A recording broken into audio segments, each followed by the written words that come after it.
کیا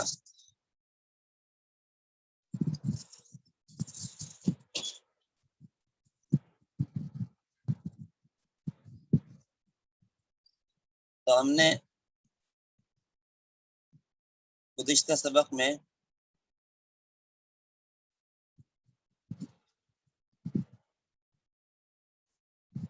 پہلے تو یہ پڑھا کہ انگریز نے کس طرح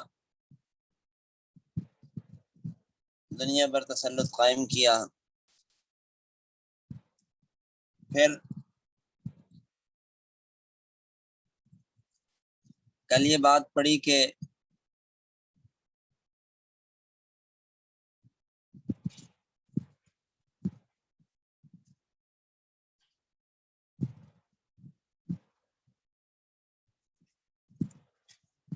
روس نے کس طرح اپنا تسلط دنیا پہ قائم کیا۔ اب آگے چلتے ہیں۔ فرانس نے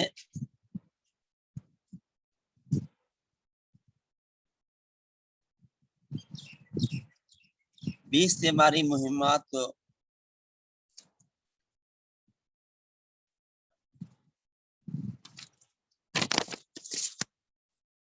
جاری کیا،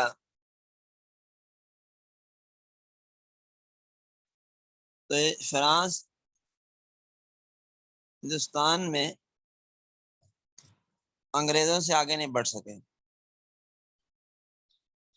ان کی تنظیم فرنچ ایسٹ انڈیا کمپنی، وہ ہندوستان میں تو انگریزوں سے آگے نہ بڑھ سکی، تاہم دیگر اسلامی ملکوں میں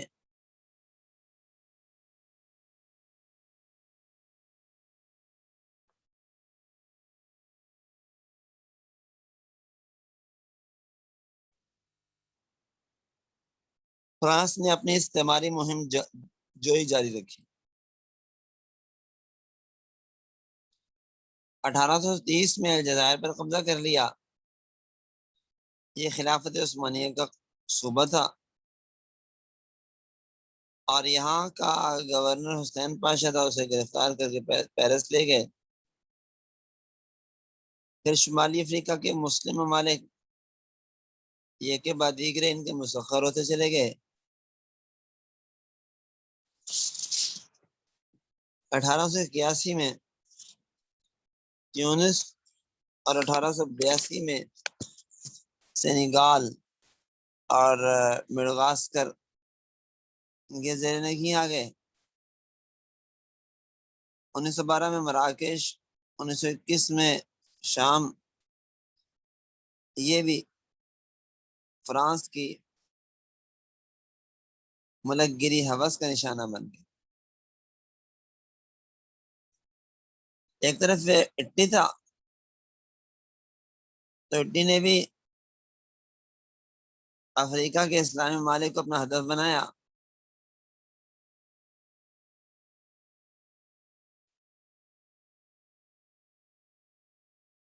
اور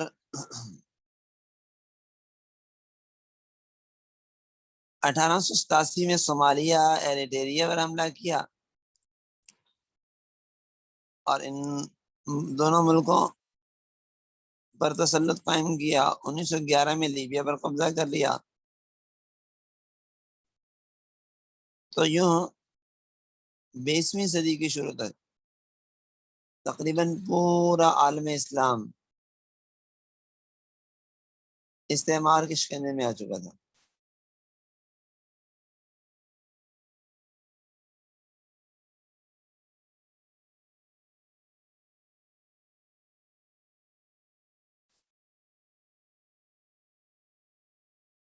اب جو اسلامی دنیا پر تسلط کا خواب تھا وہ تو پورا ہو چکا۔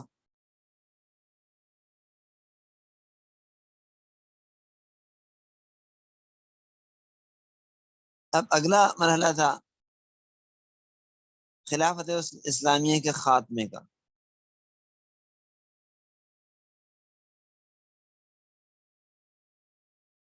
تو ترکی کی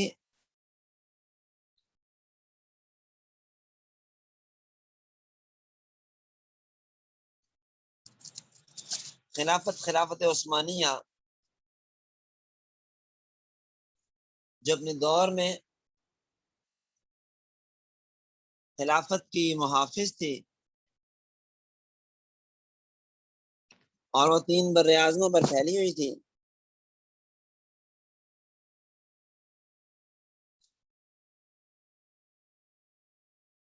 چنانچہ ایشیا میں ایشیائی کوچک،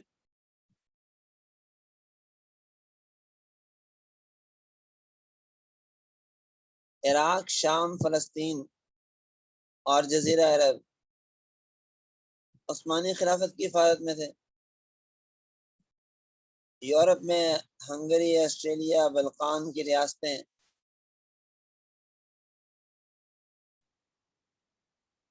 بوسنیا،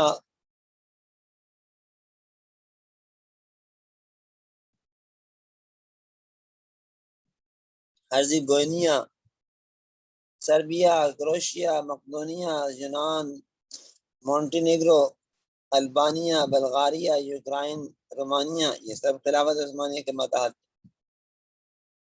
اور افریقہ میں سوڈان، نائجیریا، چاڈ، مصر، لیبیا، تیونس، الجزائر، مراکش، یہ سب علاقے ان کے پاس تھے۔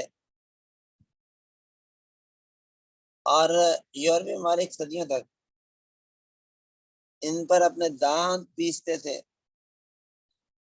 لیکن ترکی خلافت کے سامنے کچھ نہیں کر سکتے۔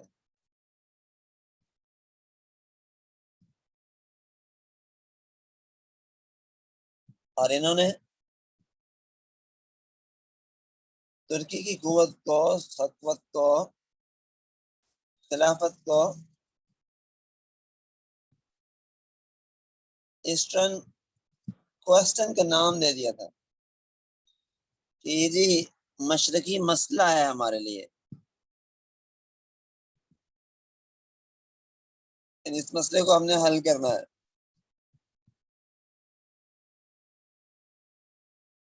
چنانچہ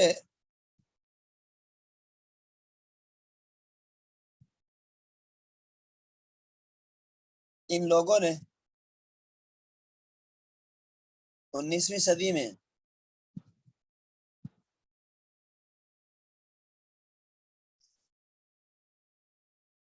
بلقان کے مقامی عیسائیوں کو لسانیت، وطنیت کے نعرے دے کر مسلمانوں کے خلاف بھڑکانے کی مہم شروع کی۔ ترکوں کا حوصلہ پست کرنے کے لیے یورپی دنیا نے خلافت عثمانیہ کے لیے یورپ کا مرد بیمار کی اصطلاح مشہور کی کہ یہ یورپ کا مرد بیمار ہے۔ ان مسلسل سازشوں کے نتیجے میں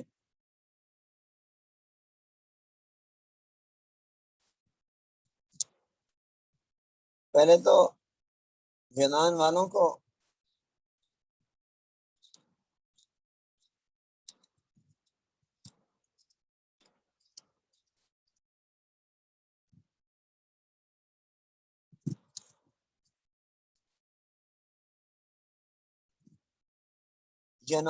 کو ان کی سابقہ شان و شوکت یاد دلا کر ترکوں کے خلاف آزادی بغاوت پر ابھارا گیا، اور یورپی ممالک کی مدد سے مارچ 1829 میں یونان آزاد ہو گیا، خلافت کی عملداری سے نکل گیا۔ اور پھر یہ تجربہ دیگر ماتحت ممالک میں یورپ اور افریقہ کے اندر بھی دہرایا گیا۔ نتیجہ یہ ہوا کہ خلافت عثمانیہ کی حدود سمٹنا شروع ہو گئی۔ 1830 میں فرانس نے الجزائر پر اور 1882 میں برطانیہ نے مصر پر قبضہ کر لیا۔ 19ویں صدی کے اختتام تک سلطنت عثمانیہ مغربی طاقتوں کے یہ سازشوں کے جال میں پھنس کر بہت کمزور ہو چکی تھی، بیشتر علاقے چھن چکے تھے۔ یورپ ممالک کی سرپرستی میں انجمن اتحاد و ترقی جیسی تنظیمیں وطن پرستی کے نام پر نوجوان ترکوں کے دلوں سے منصب خلافت اور اسلامی شاعر کا احترام نکال رہی تھی۔ مصطفیٰ کمال پاشا جیسے ایجنٹ استعماری طاقتوں کے منصوبے کو پائے تکمیل تک پہنچانے کے لیے محنت کر رہے تھے۔ پھر 1909 میں نوجوان ترکوں نے بغاوت کر کے خلیفہ کے اختیارات کو سلب کر دیا اور وہاں مغربی طرز پر جمہوریت قائم کر دی۔ سلطان عبدالحمید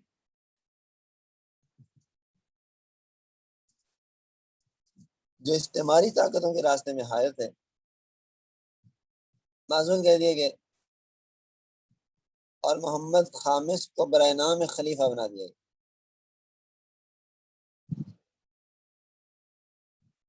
اس انقلاب سے فائدہ اٹھاتے ہوئے بلغاریہ بھی ترکوں سے آزاد ہو گیا۔ آسٹریا نے بوسنیا اور ہرزیگونیا پہ قبضہ کر لیا۔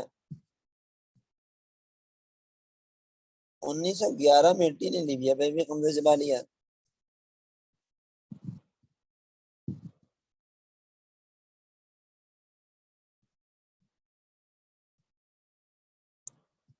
اور 1909 سے 1918 تک ترکی میں خلافت کا عہدہ صرف ایک رسم کے طور پہ باقی رہ گیا۔ تمام اختیارات نوجوان قوم پرست ترکوں کے ہاتھ میں چلے گئے، جن کا لیڈر مصطفیٰ کمال تھا۔ اس نئی قیادت نے ترکی سے عرب اثرات ختم کر دیے، ترکی کو سرکاری زبان قرار دے دیا، خلافت عثمانیہ کو ہر اعتبار سے ترک بنا ڈالا۔ اکتوبر 1912 میں بلقان کی ریاستوں نے روس کے ابھارنے پر ترکی کے خلاف جنگ چھیڑ دی۔ اس جنگ نے ترکی کو بالکل توڑ ڈالا۔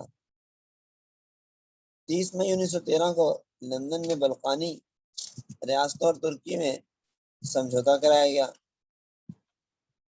اس کے مطابق ترکی اپنے کئی جزائر اور علاقوں سے ہاتھ کھینچنے پر مجبور ہو گیا۔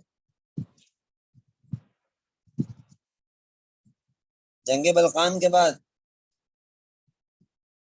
28 جولائی 1914 میں پہلی جنگ عظیم چھڑ گئی۔ اس میں ایک طرف فرانس، برطانیہ، فرانس اور امریکہ، جاپان اور روس تھے، دوسری طرف جرمنی، آسٹریا، ہنگری، بلغاریہ یہ ملک تھے۔ حالات ایسے بن گئے کہ ترکی کو جرمنی کا ساتھ دینا پڑا۔ اب بدلے میں اس سے وعدہ کیا گیا کہ فتح کے بعد مصر، لیبیا، تیونس، الجزائر اور روسی ترکستان کے علاقے ترکی میں شامل کر دیے جائیں گے۔ ترکی کو یہ امید تھی کہ ان علاقوں میں مسلمان خود بھی ترکی کا ساتھ دیں گے اور قابض مغربی طاقتوں کے خلاف اٹھ کھڑے ہوں گے، لیکن یہ صرف سہانے خواب تھے جو ترکی کو دکھا کر جنگ میں گھسیٹا گیا، بعد میں اسے مجرم ثابت کر کے سخت بڑی سزائیں دی۔ چنانچہ ان علاقوں میں یہ عوام نے ترکی کا کیا ساتھ دینا تھا، خود ہی بغاوت پھیل گئی۔ برطانیہ کے جاسوس کرنل لارنس نے بھرپور کردار ادا کیا اور برطانیہ کا جاسوس عربی زبان پر خوب مہارت رکھتا تھا اور کیمیائی طریقے استعمال کر کے اپنی گوری رنگت کو عربوں کی طرح گندمی بنا لیا اور عربوں کی بستیوں، مدرسوں، خانقاہوں تک میں رہائش پذیر رہا، ان کی کمزوریاں معلوم کر کے انہیں ترک خلافت سے متنفر کرتے رہے۔ عربوں کو ترکوں کے خلاف اس قدر مشتعل کر دیا کہ جنگ عظیم اول کے دوران عرب اس کے کہنے پر ترک عملے کو قتل کرتے تھے، اور ترک کے قتل کرنے پر عربوں کو انعام دیتا تھا۔ ایک ایک ترکی کے باشندے کو قتل کرنے پر یہ انہیں انعام سے نوازا کرتا تھا۔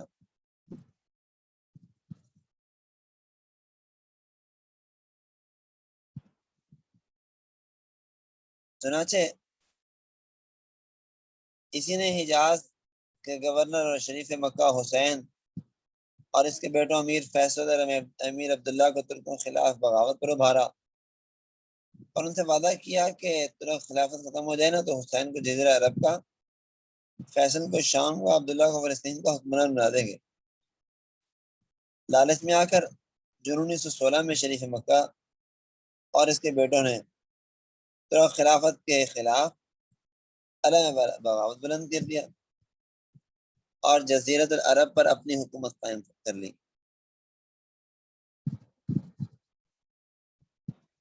اسی طرح عراق، شام، فلسطین اور اردن بھی ترکوں کے ہاتھ سے نکل کر اتحادیوں کے ہاتھ میں چلا گیا۔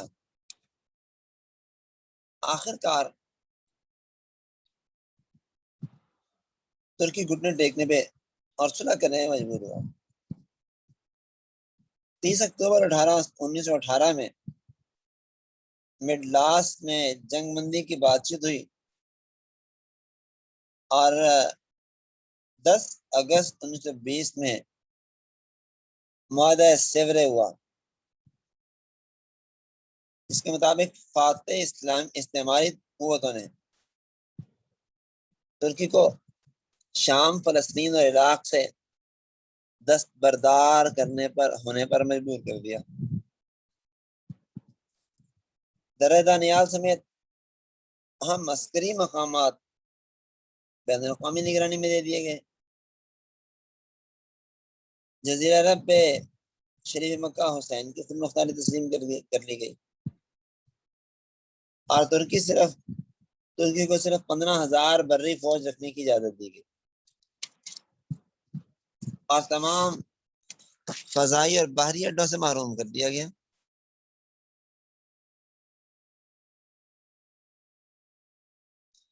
عراق کو اس کے بیٹے امیر فیصل اور اردن کو عبداللہ کی قیادت میں الگ ملک بنا دیے گئے۔ اس کے بعد یونان نے ترکی پر حملہ کر کے اس کے بچے کچھ حصے ہتھیانے کی کوشش کر لی۔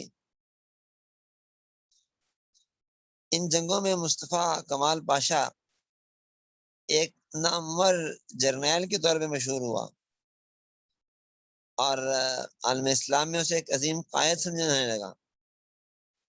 لیکن 1923 میں برطانوی حکومت اور مصطفیٰ کمال پاشا کے درمیان معاہدہ لوزان میں ترکی سے خلافت کے مکمل خاتمے اور اس کی اسلامی شناخت کو بالکل مٹا دینے کا جب فیصلہ ہوا تب حقیقت سامنے آئی کہ مصطفیٰ کمال پاشا کون تھا اور کن کا نمائندہ تھا۔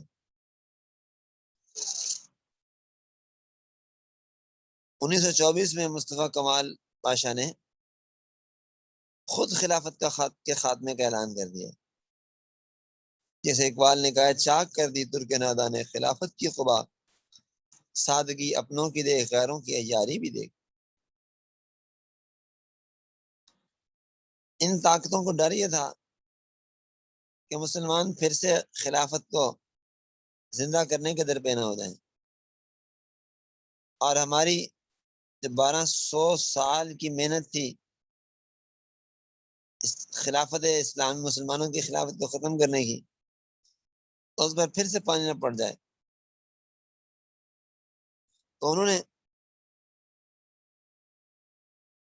اس بات کو یقینی بنانے کے لیے کہ مسلمان دوبارہ خلافت کا احیا نہیں کریں گے،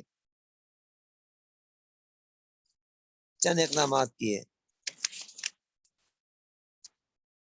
نمبر 1، مسلمانوں سے، خاص کر ترکوں سے اسلام پسندی کا خاتمہ کرنے اور انہیں جدت پسندی کی طرف مائل کرنے کے لیے زبردست مہم چلائی۔ ترکی میں داڑھی مونڈنے، کوٹ پینٹ پہننے اور عورتوں کے بے پردہ پھرنے کی عادتوں کو خوب رواج دیا گیا۔ یورپی تہذیب و ثقافت کو فروغ دے کر اسلامی شاعر کی اہمیت کو دلوں سے نکالا گیا تاکہ لوگوں کا اسلام سے رشتہ کمزور کر دیا جائے۔ مسلمانوں میں قوم پرستی اور وطن پرستی کے جذبے ابھارے گئے۔ لارنس آف عربیہ جیسے جاسوس کی مدد سے عربوں میں حسب نسب کا فخر ڈالا گیا، اس کو فروغ دیا گیا، اور مصطفیٰ کمال اتاترک کے ذریعے مسلمانوں میں اور ترکوں میں وطن پرستی کی تعلیم دی گئی، عام کی گئی۔ باقی دنیا میں بھی اس طرح کے حالات پیدا کیے گئے۔ اب ظاہر ہے کہ مسلمان سب آپس میں ٹوٹ گئے اور وطن پرستی کی تعلیم دے کے انہیں بس اپنے وطن تک، اپنے ملک تک محدود کر دیا گیا، اور ایسے کر دیا کہ اب مسلمان کسی اپنے علاوہ کسی کو بھی امامت و سیادت کے قابل نہ سمجھیں۔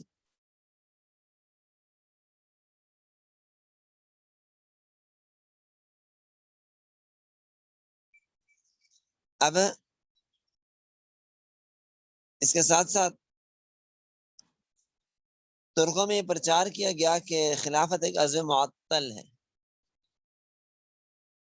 غیر مفید ادارہ ہے، بیکار، عصر حاضر کے تقاضوں کا ساتھ نہیں دے سکتا، اسے ختم کر دینا چاہیے۔ اور مسلمانوں کا یہ ذہن بنایا گیا کہ خلافت سے جان چھڑائیں اور یورپ کی جدید ریاستوں کی طرح جمہوری طرز حکومت اختیار کر کے مسلمان بھی مغرب کی طرح ترقی کریں۔ اسلامی خلافت اپنے زوال کے دور میں چونکہ ایک محترم ادارے کی حیثیت رکھتا تھا اور تمام حکمران خلیفہ سے اپنی حکومت کی منظوری لیا کرتے تھے، اور اپنے سرحدی تنازعات اور ملکوں کے باہمی اختلافات اور معاملات خلیفہ کے پاس لے جائے جاتے تھے۔ چنانچہ خلافت کے خاتمے سے پہلے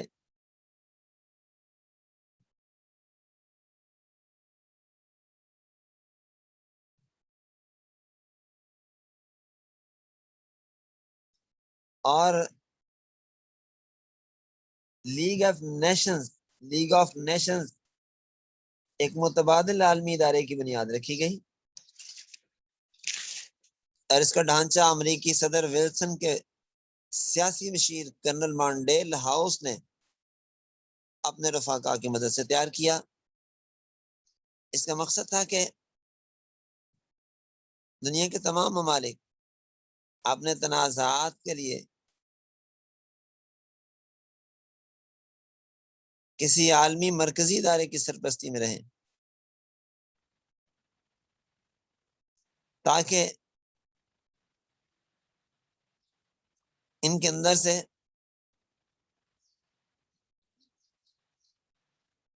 خلافت کے ادارے کی ضرورت پس منظر میں چلی جائے۔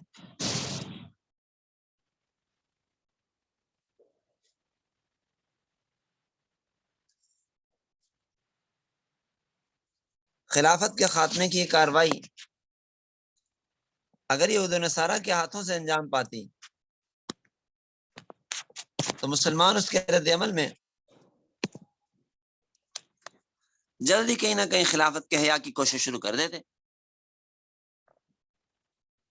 لیکن یہ طے کیا گیا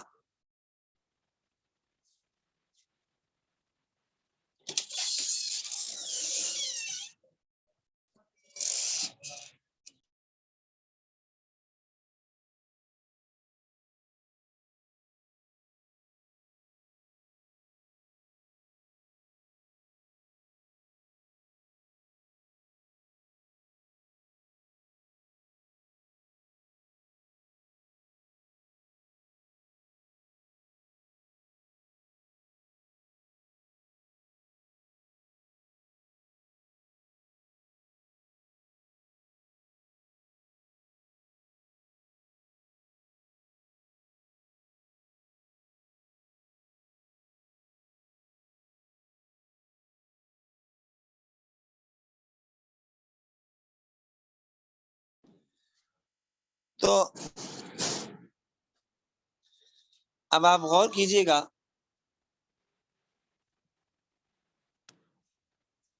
کہ اگر خلافت کا خاتمہ یہود و نصارہ کے ہاتھوں ہوتا تو مسلمان اس کے رد عمل میں جلدی کہیں نہ کہیں خلافت کے حیا کی کوشش کرتے.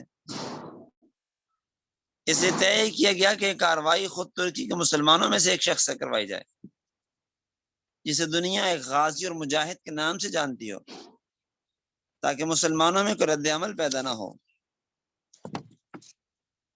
تو پھر استعماری طاقتیں بعد میں کہہ سکیں کہ بھئی خلافت تو تم نے خود ختم کیا ہے، ہم نے تو اسے ختم نہیں کیا. ظاہر بات ہے کہ اس طرح لوگوں میں تاثر دیا جائے گا کہ خلافت پرانی چیز ہو گئی تھی، مسلمانوں نے خود چھوڑ دی.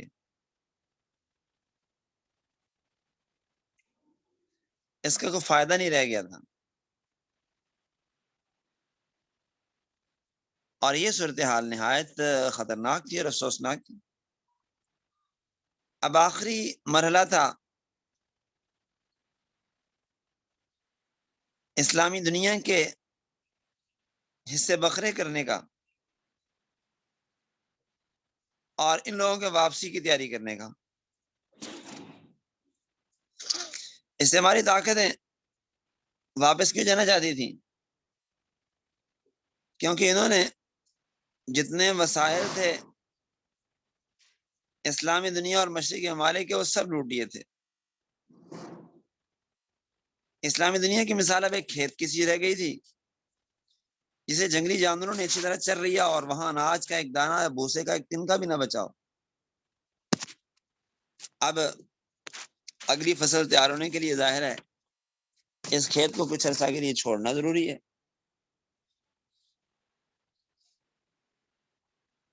اسلامی دنیا میں آزادی کی تحریکیں مسلسل چل رہی تھی.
اور پھر دوسری وجہ یہ تھی کہ دنیا اسلام میں آزادی کی تحریکیں مسلسل چل رہی تھی.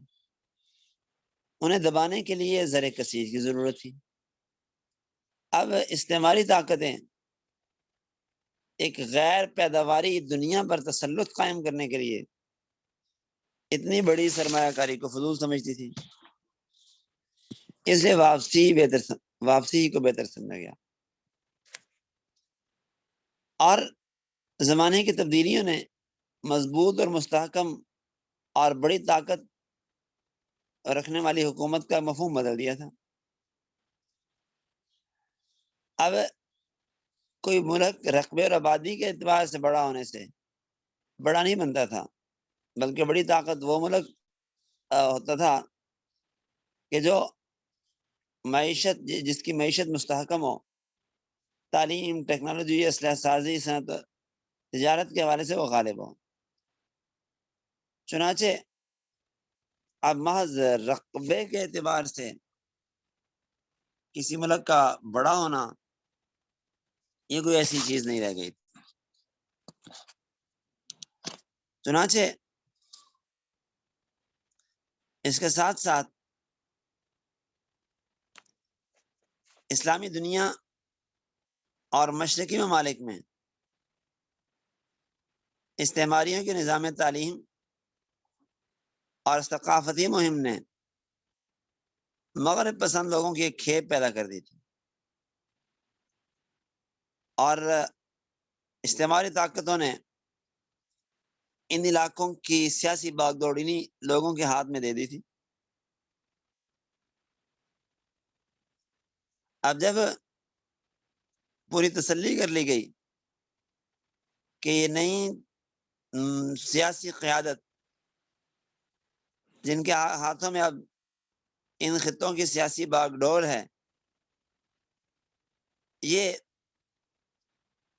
مغربی طاقتوں کی عدم موجودگی میں ان کے سیاسی اور اقتصادی مفادات کی پوری طرح رعایت رکھے گی، اب یہاں مزید رہنے کی کوئی حاجت نہیں تھی۔ اور پھر آمد و رفت کے ذرائع اور مواصلات کی ترقی نے دنیا کو سمیٹ دیا تھا۔ اب ہزاروں میل دور رہ کر بھی کسی ملک کے حالات پر اثر انداز ہونا مشکل نہیں رہ گیا تھا۔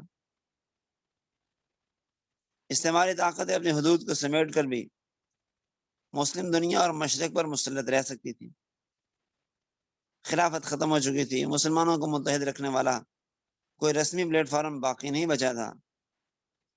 مسلم دنیا میں وطن پرستی، علاقائیت، لسانیت کے جذبات خلافت کے خاتمے سے پہلے ہی بیدار کر دیے گئے تھے، اس لیے اب مسلم دنیا کا اتحاد کوئی خطرہ نہیں تھا۔ اور پھر ایسے عالمی اداروں کے قیام کی پوری تیاری کر لی گئی تھی جن کے ذریعے مسلم دنیا کو سیاسی، معاشی اور قانونی طور پہ جکڑا جا سکے۔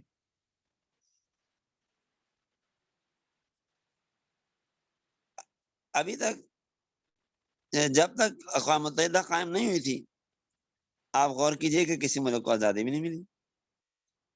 1945 میں اقوام متحدہ کا قیام ہوا، اب مسلم ملکوں سے استعماری فوجوں کی واپسی کا سلسلہ شروع ہو گیا، اور مختلف ضابطوں اور معاہدوں کے ساتھ ان ملکوں کو جکڑا جا رہا تھا، اور جب جکڑ لیا تو اب وہاں سے فوجی مداخلت ختم کر دی گئی۔ یہ جو عوامل تھے ان میں اکثر منصوبہ بندی کے تحت طے تھے، لیکن عمل درآمد کا وقت طے نہیں تھا۔ اب انہی دنوں میں جب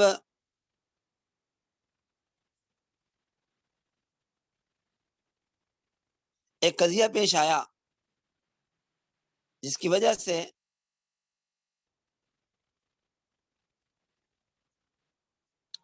عالمی طاقتیں سارے کام چھوڑ کر فوری طور پر عالم اسلام اور مشرقی ممالک کی نئی حد بندیاں کرنے اور جلد از جلد واپسی کا سفر شروع کرنے پہ مجبور ہو گئی۔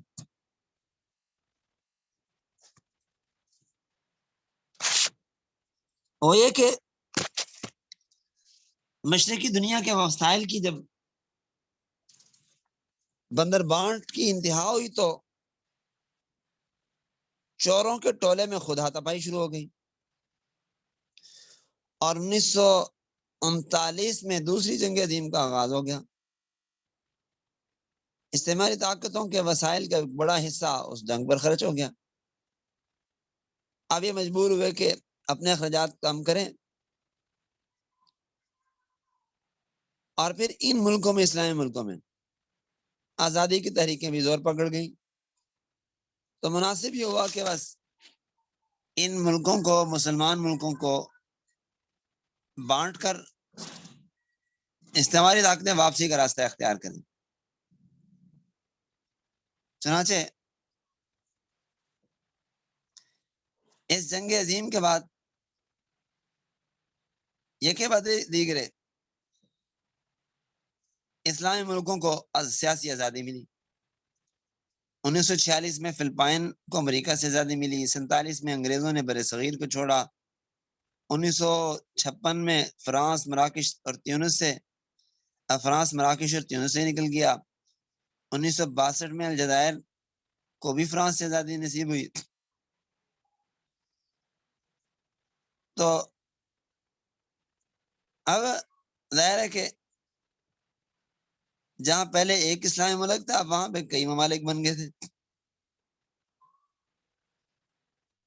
اور بعض علاقے جہاں پہ پہلے مسلمان اکثریت میں تھے یا سبھی مسلمان تھے، استعماری طاقتوں کی تبلیغ سے وہاں لوگ عیسائی بن چکے تھے.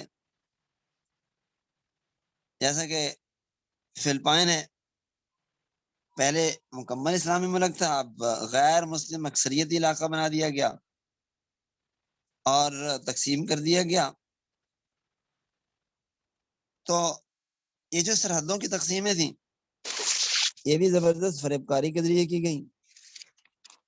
آپ غور کیجیے گا کہ پاکستان کو تقسیم کیا گیا تو کشمیر کو بھارت کے ساتھ لگا دیا، اور کشمیر میں ہمیشہ کے لیے ایک لڑائی ڈال دی گئی.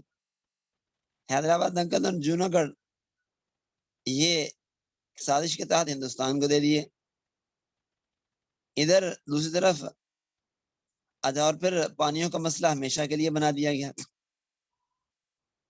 ریول لائن کو برقرار نہ رکھ کر صرف پختونوں کو دو حصوں میں بانٹ دیا گیا، اور افغانستان اور پاکستان میں مستقل دشمنی کی بنیاد رکھ دی گئی. بلوچستان کو افغانستان اور ایران میں تقسیم کر دیا گیا. آدھا بلوچستان افغانستان میں ہے، آدھا ایران میں ہے، اور آدھا پاکستان میں ہے. مشرق وسطیٰ میں شام، لبنان، اردن اور فلسطین کو بھی ایسے ہی الگ الگ کر دیا گیا، اور فلسطین کی جگہ کے اندر اسرائیل کی ناجائز بنیاد رکھ دی گئی. اور افریقہ میں چھوٹے چھوٹے درجنوں بے ڈھنگے ممالک کی اس انداز سے حد بندی کی گئی کہ وہ نقشے میں نظر آنے والی لائنوں سے ہی ان کا غیر معقول ہونا واضح ہو جاتا ہے.